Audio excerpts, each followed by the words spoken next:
Aujourd'hui, on va vous parler de l'affaire qui a fait trembler le Parlement wallon. Le Parlement de Wallonie est en pleine tempête depuis des semaines et un homme est au cœur de l'affaire. Frédéric Janssens.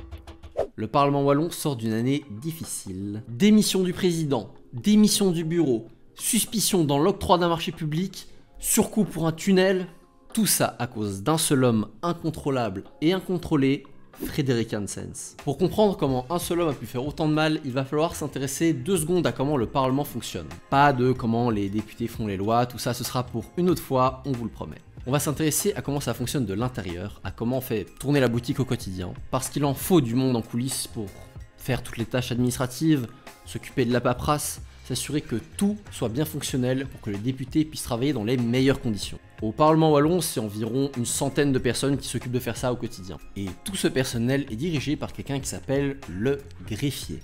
Le greffier est censé rendre des comptes au bureau du Parlement, qui est composé de ces gens-là, dont notamment le président du Parlement. Le greffier est là pour aider le président du Parlement, s'occuper de la paperasse, de l'administration, de la gestion, mais surtout, il a autorité sur tous les employés du Parlement. Et c'est en commençant par là que notre greffier Frédéric Janssens va commencer à faire parler de lui. Et il lui a dit « tu n'es qu'un moins que rien ». Et directement, je me suis dit qu'il allait me détruire. Donc après, j'ai entendu hurler sur l'argent. Sur ma santé mentale, sur ma santé physique. Tu n'es qu'une merde.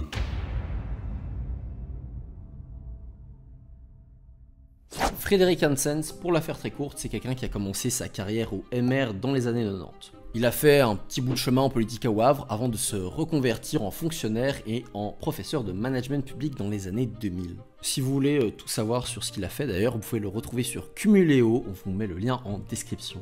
En 2009, tout ça c'est fini pour lui et il décroche le fameux job de greffier secrétaire général du Parlement wallon. Et c'est là que l'enfer va commencer pour les employés. Le Parlement wallon à cette époque-là était réputé pour être un endroit assez à la cool. Déjà réputé aussi pour le clientélisme et les scandales, les affaires. On peut notamment citer le cas de José Appart, président du Parlement wallon de 2004 à 2009, qui était parti aux frais du Parlement wallon dans un voyage en Californie, sans beaucoup de responsabilités assurées sur place. Et voilà, ça a fait beaucoup de scandales à l'époque. Faudrait pas que ça donne des idées à Frédéric. Et l'arrivée de Janssens donne un grand coup de pied au côté relax de l'institution. Le Parlement gagne beaucoup en efficacité et est reconnu à l'international pour la qualité de son management. Mais ces succès ne se font pas en contrepartie sans instaurer un climat de peur chez les employés.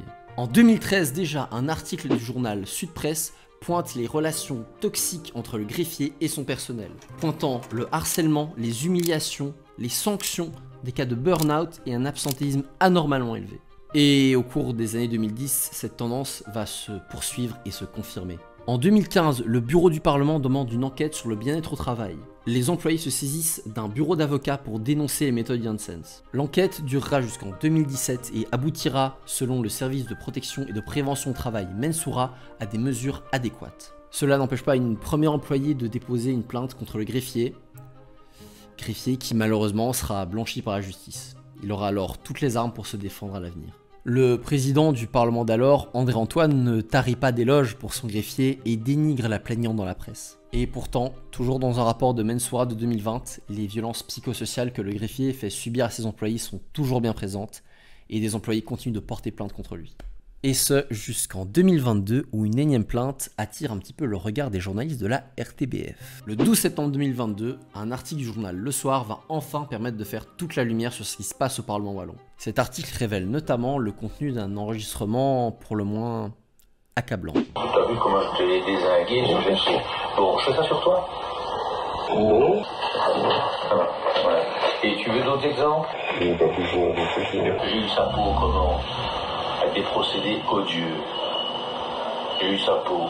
Tu veux que j'utilise ces procédés avec toi? Elle passe sur ton cardiologue ce soir, hein?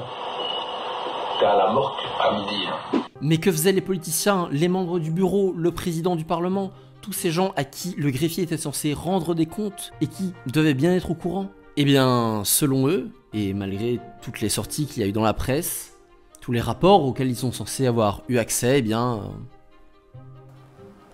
Vous me l'apprenez. Ils ne savaient pas. Et notamment en cause, ça n'a pas aidé, le greffier interdisait strictement aux employés de parler aux députés. Et de toute façon, les employés étaient bien assez terrifiés à l'idée de perdre leur travail.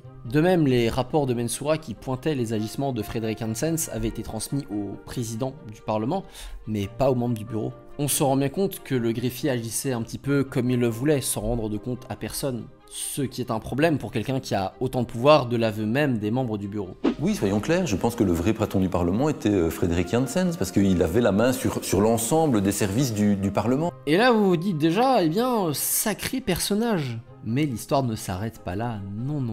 L'histoire ne s'arrête pas là parce que dans son portefeuille de compétences, on lui a notamment délégué la gestion des finances.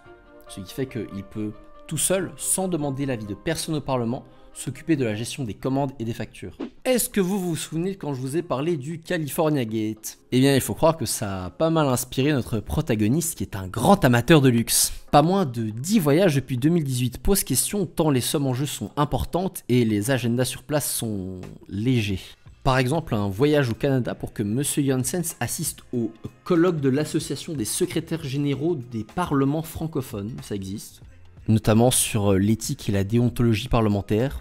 Coût du vol en avion 4000 €, ou alors un voyage d'un week-end à Milan pour assister au colloque sur les inégalités de santé en Europe qui durait environ 2 heures, et sûrement parce que le greffier est un grand expert sur la santé. Il est sûrement venu partager comment il détruisait la santé de ses employés. Mais comment ça, le colloque ne durait que 2 heures? Qu'est-ce qu'il a fait du reste de son week-end? Eh bien, il a été s'acheter un petit guide avec sa carte du Parlement sur comment passer de super vacances et bien profiter de son hôtel à 400 € la nuit. Et quand Monsieur Hanssens est en vacances au Costa Rica, je vous rassure avec son argent quand même cette fois-ci, il faut qu'il reste joignable à tout moment. Ce qui donne des factures de téléphonie à 24 000 € aux frais du Parlement. Mais sans doute le voyage qui a fait le plus scandale et le plus parler de lui, c'est le voyage que Frédéric Hanssens cette fois-ci n'a pas fait tout seul, mais a fait avec le président du Parlement wallon, Jean-Claude Marcourt. Ils allaient représenter la Wallonie à l'exposition universelle de 2021 à Dubaï. Pour un week-end, vol à 4 266 € par personne, hôtel à 542 € la nuit et par personne, et guide touristique privé à 3 446 €. Ah mais ce train-là, il se cache même plus pour dire qu'ils y vont en vacances, hein. Et toutes ces dépenses sont bien aux frais du Parlement wallon et donc indirectement de votre argent. Mais que pense Monsieur Marcourt, président du Parlement wallon, d'avoir engrangé de telles sommes faramineuses et d'avoir engagé un guide touristique? Vous me l'apprenez. Vous me l'apprenez. Non mais il avait peut-être pas fait attention, peut-être ailleurs, je sais pas, peut-être pas là. Peut-être qu'il regardait pas, peut-être qu'à ce moment-là, il était là, oh quoi, je suis sur mon chameau, je ne me rends pas compte de ce qui se passe, oh quoi, on va aller rouler dans les dunes avec notre 4x4, oh je ne comprends pas ce qui s'arrive. Parce qu'évidemment, un problème n'arrive jamais seul, l'enquête de la RTBF révèle aussi que certains chantiers entrepris par les parlementaires, comme l'agrandissement du Parlement en tant que tel, vers la nouvelle maison des parlementaires, ainsi que la construction d'un tunnel qui relie le parking directement au Parlement, ces projets ont vu leur budget exploser. Rajoutez à ça les soupçons d'un certain favoritisme dans l'octroi d'un marché public de la part de notre cher greffier Frédéric Hanssens, et vous obtenez la recette qui le fera suspendre. Pas virer, suspendre. Et oui, actuellement le greffier est seulement suspendu, et ce depuis septembre. L'histoire ne raconte pas encore ce qui adviendra de lui en mars.